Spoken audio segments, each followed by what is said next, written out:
देखिए दिनेश जी, हम वैली की बात कर रहे हैं।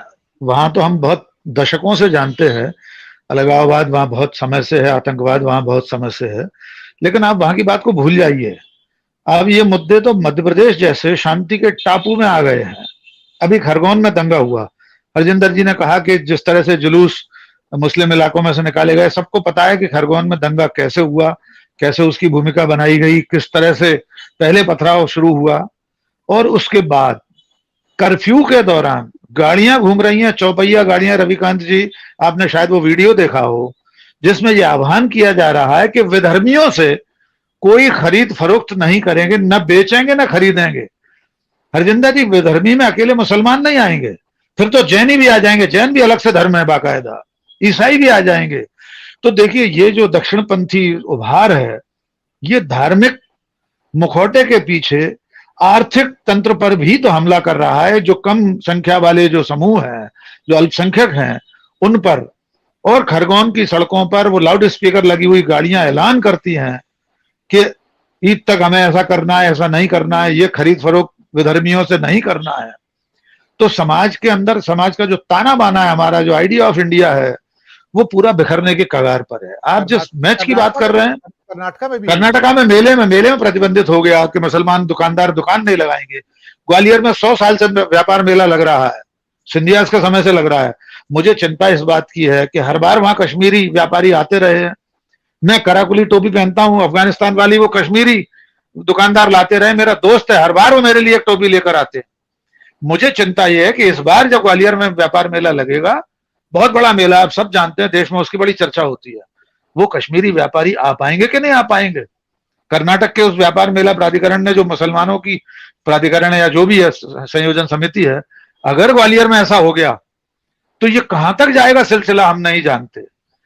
जिस दक्षिण पंथ पर सरकारी तंत्र की बात कर रहे थे हरजिंदर जी, वीरेंद्र जी ने बहुत करीब से देखा है।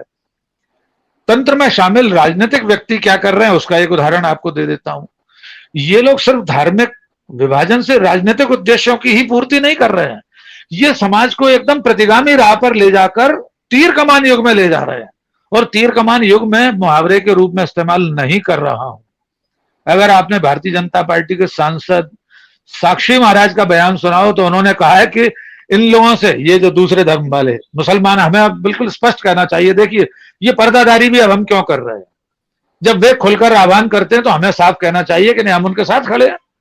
हम अल्पसंख्यकों के प्रति होने वाले अत्याचार के समय हम साथ खड़े हैं। लेकिन अगर अल्पसंख्यक भी ऐसी कोई कट्टरता करेंगे, वे कोई अन्याय करेंगे, तो हम उनके खिलाफ भी हैं। तो साक्षी महाराज कह रहे हैं कि घर में तीर कमान रखिए। हरजिंदर जी, अगर आपने वो बयान ना देखा हो तो जरूर देखिएगा। 21वीं सदी, बॉटल्स भी रखिए सॉफ्ट ड्रिंक की।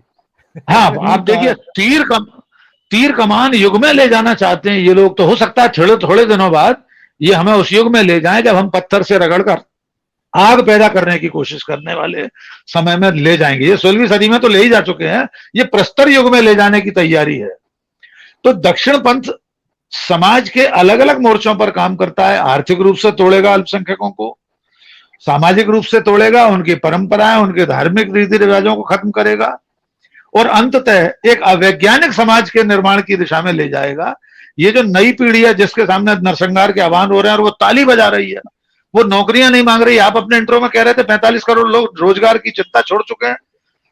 वो इसलिए छोड़ चुके हैं सर, उन्हें भगवा झंडा लेने के पैसे मिलते हैं, सड़कों पर दौड़ने के, उन्हें नारा लगाने के पैसे मिल रहे हैं। उन्हें अब नौकरी की चिंता नहीं है, रोजगार की चिंता नहीं है। ये हम और आप जैसे लोग हैं जो रोजगार की बात करना चाहते हैं, उनकी जमात में तो रोजगार की बात करना भी देशद्रोह है, सरकार से सवाल पूछना देशद्रोह है। तो दक्षिण पंथ जितने मोर्चों पर एक साथ काम कर रहा है, ये दुनिया में अनूठा ही है। इससे पहले इतिहास में जितनी भी घटनाएं हुई हैं, अगर हम हिटलर की ही बात करते हैं, तो नस्लीय और जातीय श्रेष्ठता के आधार पर उसका सीधे ऐसा आह्वान नहीं था कि ये कोई नाजी देश बनाया जाना है। लेकिन यहां तो सीधे सीधे सरकार में बैठे लोग आह्वान कर रहे हैं।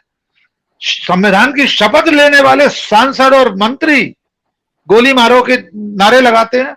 वे हिंदू राष्ट्र की, अब कर्नाटक के एक मंत्री ने कहा कि हो सकता है 100 साल लगे, लेकिन एक दिन हिंदू राष्ट्र बनेगा। तो ये जो लोकलाज शब्द सर ने, वीरेंद्र सर ने इस्तेमाल किया था, तो लोकतंत्र लोकलाज से चलता है, लेकिन इन लोगों को अब कोई लोकलाज रही नहीं है। लाज शर्म ये छोड़ चुके हैं, इसलिए ये बहुत बड़ा खतरा है। हम और आप जैसे लोग कब तक लड़ पाएंगे, कितना लड़ पाएंगे, ये आने वाला भविष्य तय करेगा।